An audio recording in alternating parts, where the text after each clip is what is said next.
3 बार ईश्वर के मुख्य नाम ओम का उच्चारण करें।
समादरणीय धार्मिक सज्जनवृंद, यजुर्वेद का 32वां अध्याय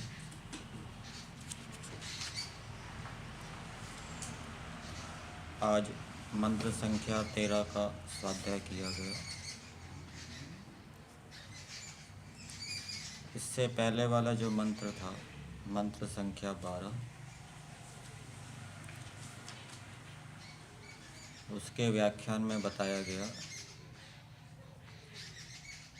कि ईश्वर प्रकृति के परमाणुओं को आपस में मिलाकर संसार को बनाता है। ऋग्वेद आदि भाष्य भूमिका में एक जगह ऋषि दयानंद जी ने लिखा है कि ईश्वर ने मनुष्य के शरीर की रचना इस प्रकार से की है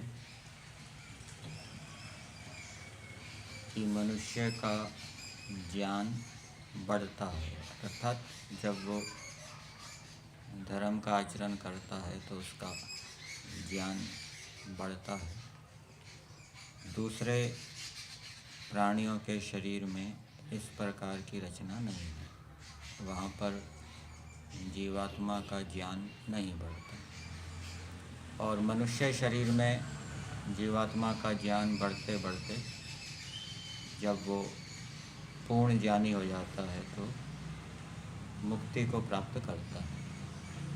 सांख्य दर्शन में बताया है ज्ञानान मुक्ति, ज्ञान से मोक्ष की प्राप्ति होती है। जैसे परमेश्वर प्रकृति के अवयवों को आपस में मिलाकर संसार के पदार्थों को बनाता है, इसी प्रकार से मनुष्यों को भी ईश्वर प्रदत्त पदार्थों का संगतिकरण करके, अर्थात उनको आपस में मिलाकर सभी प्राणियों के सुख के लिए अनेक प्रकार के साधन उपसाधन बनाने चाहिए। ये ईश्वर की उपासना है। मंत्र में उसके व्याख्यान में ये भी बताया गया कि ईश्वर सब लोक लोकांतरों को व्याप्त करके देख रहा है। ईश्वर को सभी लोकों की विद्या ज्ञात है और सबको देख रहा है। मनुष्यों को भी जितनी सामर्थ्य है, जितनी शक्ति है, विद्या को प्राप्त करना चाहिए। जैसे ईश्वर विद्याओं से युक्त है, मनुष्य भी अनेक विद्याओं से युक्त हो। जितनी अधिक विद्याएं मनुष्य के पास होगी उतना अधिक वो संसार का उपकार कर सकेगा। और ईश्वर हमें देख रहा है, ये बात भी हमें याद रखनी चाहिए, जिससे कि हम कर्मों को करने में जो हम शरीर से, वाणी से, मन से कर्म करते हैं उनमें हम सावधान रहें। ईश्वर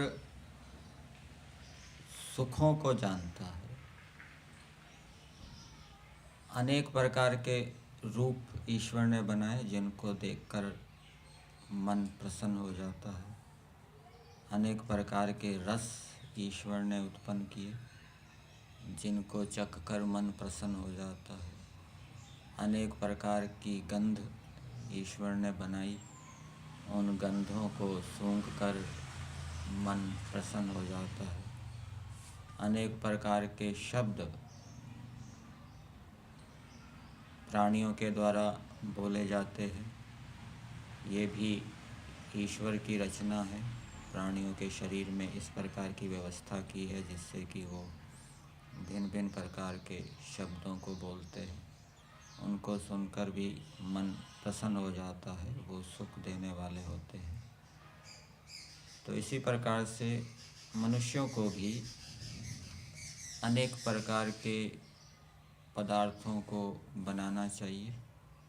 जैसे कि आजकल अनेक प्रकार की कृत्रिम गंध भी बनाते हैं, कृत्रिम रूप भी बनाए जाते हैं, भवन ऐसे बनाए जाते हैं जिनको देखकर मन प्रसन्न हो जाता है, चित्र ऐसे बनाए जाते हैं जिनको देखकर मन प्रसन्न हो जाता है। इस प्रकार के ट्यून बनाई जाती है, शब्द बनाए जाते हैं जिनको देखकर मन प्रसन्न हो जाता है। इस प्रकार के गीत गाए जाते हैं, उस धुन से गाए जाते हैं जिससे मन प्रसन्न हो जाता है। इस प्रकार के व्यंजन मनुष्यों के द्वारा बनाए जाते हैं नए नए, जिससे कि अलग अलग प्रकार के सुख जिनसे मिलते हैं। तो ये भी एक प्रकार से ईश्वर का अनुकरण है। जैसे ईश्वर ने अनेक प्रकार के सुखों को देने वाले रूप रस गंध विषय बनाए, वैसे ही मनुष्यों को भी बनाना चाहिए।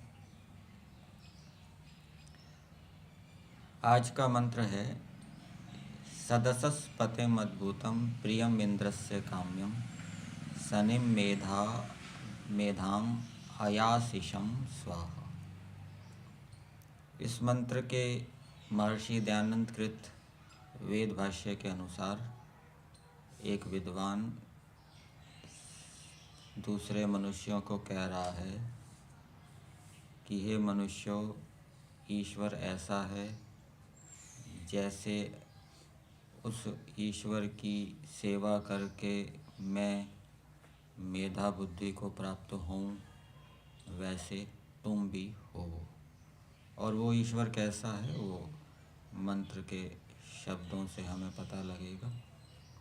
एक शब्द आया है सदसस् पतिम।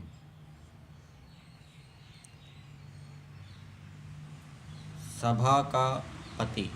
सदस्य शब्द सभा अर्थ में होता है और यहाँ पर इसके कई अर्थ किए गए हैं। सभा, न्याय, दंड और ज्ञान, इनका जो पति है। सभा, चार अर्थ किए हैं। ईश्वर सभा का पति है। सभा किसको कहते हैं? सभा के विषय में बताया गया है कि जो 2-3 व्यक्ति मिलकर बैठकर किसी विषय में निर्णय लेते हैं वो सभा कहलाती है। तो ईश्वर सभा का पति है, पालक है, स्वामी है। अर्थात सभा करके जो भी निर्णय लिया जाए वो वेद के अनुकूल हो, ईश्वर के अनुकूल हो, ईश्वर की आज्ञा के अनुकूल हो। दूसरा, सदस्य का अर्थ किया है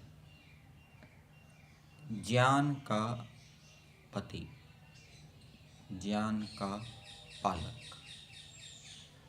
ईश्वर के पास ज्ञान है, वो हमेशा उसके पास रहता है। वेद ज्ञान भी है और भी वेद ज्ञान के अतिरिक्त ज्ञान भी होगा ईश्वर के पास। वो ईश्वर की संपत्ति है, ईश्वर उसका स्वामी है, वो नित्य है, हमेशा उसके साथ रहता है। और दूसरा, ज्ञान का पालक। पालक का अर्थ होता है रक्षा करने वाला।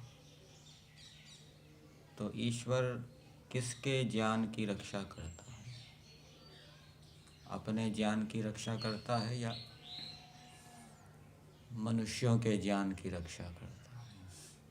मनुष्यों के ज्ञान। ईश्वर मनुष्यों के ज्ञान की रक्षा करता है। मनुष्य भी अपने ज्ञान की रक्षा करते हैं, विद्या की रक्षा करते हैं। कैसे करते हैं? विद्या की रक्षा कैसे होती है? अभ्यास से विद्या की रक्षा होती है, उसको दोहराते रहने से, आवृत्ति करते रहने से। और विद्या की वृद्धि कैसे होती है? पढ़ाने से। दूसरे को पढ़ाने से। जब दूसरे को पढ़ाया जाता है, वो नई नई शंकाएँ निकालता है, तो फिर उससे ज्ञान बढ़ता है, विद्या बढ़ती है, वो विषय और स्पष्ट होता है, उसमें संशय दूर होते हैं, उसके अंदर विषय में और दृढ़ता उत्पन्न होती है। तो जैसे मनुष्य विद्या की ज्ञान की रक्षा करते हैं, ईश्वर भी ज्ञान की रक्षा करने वाला है। अर्थात मनुष्यों को ये ज्ञान दिया है कि विद्या की रक्षा कैसे होती है। ये ज्ञान किसने दिया? ईश्वर ने दिया। और जब मनुष्य इस ज्ञान का प्रयोग करते हैं ईश्वर की आज्ञा का पालन करते हुए, तब उनकी विद्या सुरक्षित रहती है। लेकिन ईश्वर की आज्ञा का पालन करते हुए, ना करते हुए इस ज्ञान का प्रयोग कर रहे हैं, मन इंद्रियों के ऊपर नियंत्रण नहीं है, विषयों में आसक्त है, भोगों में आसक्त है, गलत आचरण व्यवहार करता है, लेकिन विद्या की रक्षा के लिए तो प्रयास कर रहा है, आवृत्ति कर रहा है, तो वो उपस्थित नहीं रह पाएगी। ठीक है, तो वो नियम साथ में पालन करना पड़ेगा कि ईश्वर की आज्ञा का पालन करते हुए विद्या की या ज्ञान की रक्षा जिस उपाय से की जाती है, उस उपाय का प्रयोग किया जाएगा तो वो उपाय काम करेगा, नहीं तो वो उपाय काम नहीं करेगा। वैद्य भी, डॉक्टर भी औषधि देता है तो कुछ परहेज बताता है। उस परहेज का पालन रोगी के द्वारा नहीं किया जाएगा तो वो औषधि काम नहीं करेगी। इसी प्रकार से मनुष्य भी यदि ईश्वर के अनुकूल व्यवहार आचरण करते हुए ज्ञान की रक्षा के लिए प्रयास करेंगे तो ईश्वर ज्ञान की रक्षा करेगा। सभा का तीसरा अर्थ किया है न्याय। ईश्वर न्याय की रक्षा करने वाला है। सभा सदसस्पति, न्याय का रक्षक। आपने ये श्लोक सुना होगा, धर्म एव हतो हन्ति धर्म रक्षति रक्षिता। जो धर्म की रक्षा करता है, धर्म उसकी रक्षा करता है। धर्म की रक्षा करने का अर्थ क्या किया जाता है? धर्म का आचरण करना, धर्म की रक्षा करना। तो ईश्वर भी न्याय की रक्षा करता है, अर्थात न्याय का आचरण करता है, कभी अन्याय नहीं करता। इस कारण से ईश्वर सदसस्पति है, न्याय का पालक है और न्याय का स्वामी भी है। न्याय का स्वामी। न्याय के विषय में ईश्वर जानता है, क्या न्याय होता है, क्या अन्याय होता है, उसको जानता है और उसको ईश्वर बताता भी है। और एक अर्थ किया है सदसस्पति का, दंड का पालक, दंड का स्वामी। दंड दिया जाता है, गलत कार्यों को करने पर दंड दिया जाता है, तो ईश्वर दंड की रक्षा करने वाला है। अर्थात जीवों को पाप कर्मों के अनुसार यथा योग्य दंड देकर ईश्वर उन दंड की क्या है, रक्षा करता है। तो ये कुछ ईश्वर की विशेषताएं इस सदसस्पति शब्द से हमें ज्ञात हुई। तो इसके अनुसार मनुष्यों को भी वैसा ईश्वर जैसा बनना चाहिए। जैसे ईश्वर सभा का पति है। सभा का पति सभा में बैठे हुए सभी सदस्यों का पति, उनकी रक्षा करने वाला। सभा में बैठे हुए सभी सदस्य यदि वेद के अनुकूल निर्णय लेंगे तो उनकी रक्षा होगी, और यदि उनका निर्णय वेद के अनुकूल नहीं होगा, संसार के अहित के लिए होगा, संसार की हानि के लिए होगा, तो ईश्वर उस सभा की अर्थात उस सभा में बैठे हुए सदस्यों की रक्षा नहीं करेगा।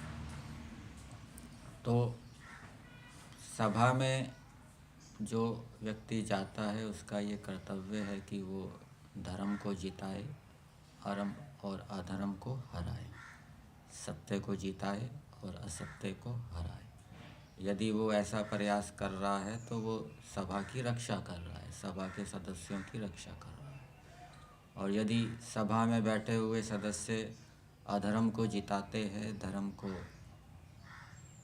हराते हैं, असत्य को जिताते हैं, सत्य को हराते हैं, तो फिर वो सभा के सदस्यों की रक्षा नहीं कर रहे। तो सत्य को जिताकर, धर्म को जिताकर सभा में जाने वाले सदस्यों को ईश्वर के समान सभा की रक्षा करनी चाहिए। जैसे ईश्वर न्याय का रक्षक है, वैसे ही मनुष्यों को भी न्याय आचरण करके न्याय की रक्षा करनी चाहिए। अन्याय आचरण करके न्याय की हत्या नहीं करनी चाहिए। जैसे ईश्वर ज्ञान का रक्षक है, ज्ञान की रक्षा करने वाला है, वैसे ही हमें भी दूसरों के ज्ञानों की रक्षा करनी चाहिए। दूसरों को ये उपाय बताना चाहिए कि आपने जो विद्या पढ़ी है वो सुरक्षित कैसे रह सकती है, उसका क्या उपाय है। जिस उपाय का प्रयोग हमने किया है वो दूसरों को भी बताना। तो इस प्रकार दूसरों के ज्ञान की रक्षा हमें करनी चाहिए। ये ईश्वर की उपासना है। जैसे ईश्वर दंड का पालक है, दंड का स्वामी है, वैसे ही माता पिता को भी जो संतान है दंड योग्य है उनको यथा योग्य दंड देना चाहिए। गुरु आचार्य राजा आदि को भी उनके अधीन जो दंड योग्य पात्र हैं उनको यथा योग्य दंड देकर दंड की रक्षा करनी चाहिए। ये ईश्वर की उपासना है। तो ये ईश्वर के विषय में एक बात बताइए। ईश्वर सदसस्पति है, सभा का रक्षक, ज्ञान का रक्षक, न्याय का रक्षक और दंड का रक्षक। दूसरी बात बताइए, अद्भुतम, ईश्वर अद्भुत है। मनुष्य कभी कुछ काल के लिए अद्भुत रहता है और कभी कभी ऐसा भी हो सकता है जीवन भर भी अद्भुत रहे, अर्थात उसके जैसा कोई पैदा ना हो, उसके बराबर का कोई पैदा ना हो, तो वो जीवन भर अद्भुत ही रहेगा। लेकिन कुछ मनुष्य ऐसे होते हैं वो कुछ काल के लिए अद्भुत रहते हैं, लेकिन कुछ समय के बाद उनसे कोई अधिक योग्य आ जाता है, उनसे कोई बड़ा आ जाता है, तो फिर उनकी अद्भुतता नहीं रहती।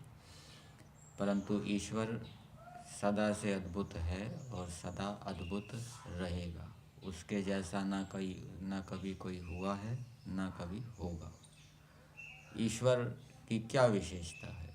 ईश्वर एक साथ अनेक ज्ञानों को करता है, एक साथ अनेक क्रियाओं को करता है। जीवात्मा ऐसा कभी नहीं हो सकता, प्राणी ऐसे कभी नहीं हो सकते, मनुष्य ऐसे कभी नहीं हो सकते। ईश्वर में अनंत विद्या है, अनंत धैर्य, सहन शक्ति आदि गुण हैं। प्राणी मनुष्य ऐसे कभी नहीं हो सकते। तो ईश्वर हमेशा अद्भुत है, हमेशा अद्भुत रहेगा। अद्भुत शब्द का क्या अर्थ होता है? ना भूतम अद्भुतम, जिसके जैसा कोई ना हुआ वो अद्भुत है। तो जो ईश्वर की उपासना करता है, वेद भाष्य में ऋषि दयानंद जी एक जगह लिखते हैं कि जो मनुष्य ईश्वर की उपासना करता है, ईश्वर की आज्ञा का पालन करता है, वो भी अद्भुत हो जाता है, वो भी अद्भुत गुण कर्म स्वभावों से युक्त हो जाता है। रामचंद्र जी जैसे अभी तक तो कोई पैदा हुए ही नहीं, कृष्ण जी जैसे पराक्रमी अभी तक तो कोई पैदा हुए नहीं, अभी तक तो वो अद्भुत ही हैं। उन्होंने ईश्वर की उपासना की, ईश्वर के गुण कर्म स्वभावों को धारण किया तो उनके अंदर अद्भुतता आई। तो ये ईश्वर की उपासना से लाभ होता है। फिर अगली बात ईश्वर के विषय में बताई, ईश्वर प्रिय है। प्रिय के 3 अर्थ किए हैं, प्रीति विषयम, प्रसन्नकरम, प्रसन्नम।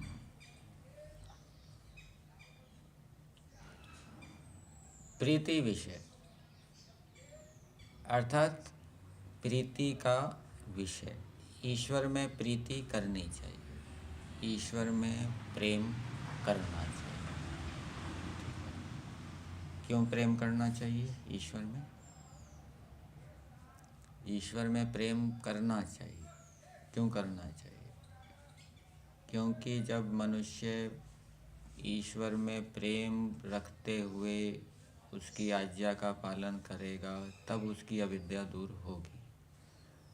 प्रेम पूर्वक यदि वो सत्य आचरण करेगा तब उसकी अविद्या दूर होगी। और केवल सत्य आचरण कर रहा है लेकिन प्रेम नहीं कर रहा तो उसकी अविद्या दूर नहीं होगी। तो ईश्वर प्रीति विषय है, ईश्वर में प्रेम करना चाहिए। दूसरे प्राणियों से भी प्रेम करना चाहिए, परंतु जितना प्रेम ईश्वर से होना चाहिए इतना दूसरे प्राणियों से नहीं होना चाहिए। माता पिता से भी प्रेम करना चाहिए, गुरु आचार्य विद्वानों से भी प्रेम करना चाहिए। दूसरा अर्थ किया है प्रसन्न करम, ईश्वर प्रसन्न करने वाला है, प्रसन्न करता है, आनंदित करता है। किसको आनंदित करता है? योगी को आनंदित करता है, जो इसके अनुकूल चलता है, धर्म का आचरण करता है, विद्या से युक्त होता है, ईश्वर उसको आनंदित करता है। इसी प्रकार से मनुष्यों को भी, धार्मिक विद्वानों को आनंदित करना चाहिए, उनके अनुकूल चलकर, उनका सम्मान करके। और तीसरा अर्थ किया है प्रसन्नम, ईश्वर सदा प्रसन्न रहता है, तो मनुष्यों को भी सदा प्रसन्न रहना चाहिए, कभी शोक नहीं करना चाहिए। ये ईश्वर की उपासना है। तो ये ईश्वर के विषय में अगली बात बताई। आगे बताया है इंद्रस्य काम्यम, जो इंद्र अर्थात जीवात्मा का कमनीय है। जीवात्मा को इंद्र इसलिए कहा जाता है क्योंकि वो इंद्रियों का स्वामी है, इंद्रियों का सेवन करता है। शरीर के अंदर जितने भी अवयव हैं उनको भी इंद्रिय कहा जाता है। तो जीवात्मा उनका स्वामी है, गौण स्वामी है। जीवात्मा उनका उपयोग करता है, सेवन करता है, इसलिए जीवात्मा को इंद्र कहा गया है। और ईश्वर कैसा है? इंद्रस्य काम्यम, अर्थात जीवात्मा के द्वारा कमनीय। जीवात्मा को ईश्वर की कामना करनी चाहिए। ईश्वर की कामना करनी चाहिए मतलब ईश्वर के गुण कर्म स्वभावों की कामना करनी चाहिए, ईश्वर के आनंद की कामना करनी चाहिए, ईश्वर की विद्या की कामना करनी चाहिए, ईश्वर के पुरुषार्थ की कामना करनी चाहिए। तो उससे क्या होगा? जब कामना करेगा तो फिर प्राप्त करने के लिए प्रयास भी करेगा। इच्छा ही नहीं है तो फिर संकल्प कैसे उत्पन्न होगा? संकल्प उत्पन्न करने के लिए पहले तीव्र इच्छा होनी चाहिए, फिर संकल्प लेगा, फिर पुरुषार्थ करेगा। ये सारी प्रक्रिया चलेगी और वो प्रक्रिया कहाँ से शुरू होगी? इच्छा से। तो ईश्वर के गुण कर्म स्वभावों की इच्छा करनी चाहिए। और ईश्वर के गुण कर्म स्वभावों की इच्छा कब उत्पन्न होगी?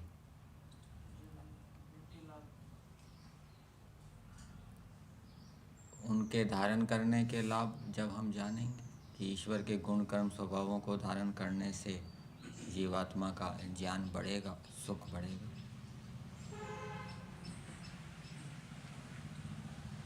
ऐसा ईश्वर विद्वान कह रहा है मनुष्यों को, हे मनुष्यों, जो परमेश्वर सभा का रक्षक है, न्याय का रक्षक है, जिसके तुल्य कोई भी नहीं है, ना कभी होगा, जो प्रसन्न रहता है, धार्मिकों को प्रसन्न करने वाला है और जो कमनीय है, कामने करने योग्य है, ऐसे परमेश्वर से मैं शनि मेधा प्राप्त करूं। अर्थात मेधा बुद्धि की वो याचना कर रहा है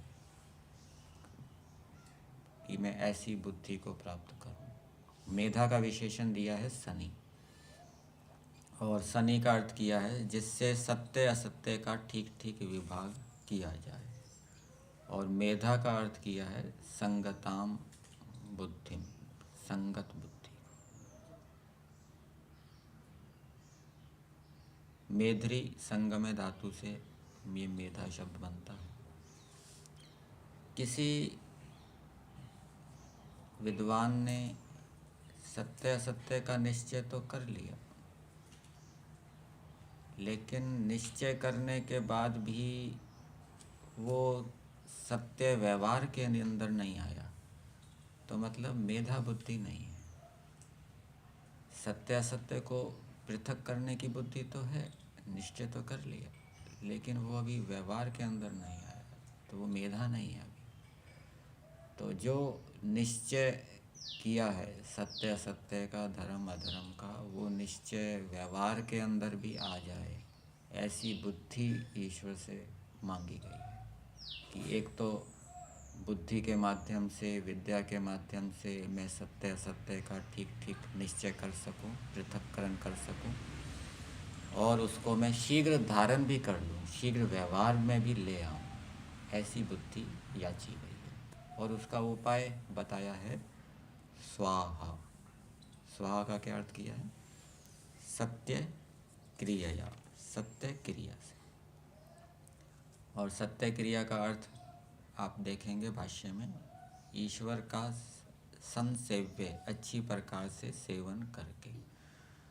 तो ईश्वर का जब हम अच्छी प्रकार से सेवन करेंगे, अर्थात आचरण व्यवहार अपना ठीक रखेंगे, यम नियम के अनुकूल अहिंसा का पालन करेंगे, विद्या को प्राप्त करेंगे, पुरुषार्थ पूर्वक विद्या को प्राप्त करेंगे, उसको उनको याद रखेंगे, फिर उसका प्रयोग करेंगे, विद्या का उपयोग सत्य असत्य का निश्चय करने के लिए करेंगे, साथ साथ में ईश्वर की उपासना भी करेंगे, तो निश्चय भी तुरंत हो जाएगा, और उस निश्चय को हम व्यवहार के अंदर भी शीघ्रता से ले आएंगे। नहीं तो प्राय साधक निश्चय तो करते रहते हैं, पर व्यवहार के अंदर कुछ आता ही नहीं है, दिन भर उसको भूले ही रहते हैं। जो निश्चय किया है वो तुरंत व्यवहार के अंदर आ जाए, इसके लिए भी ईश्वर का अच्छी प्रकार से सेवन आवश्यक है।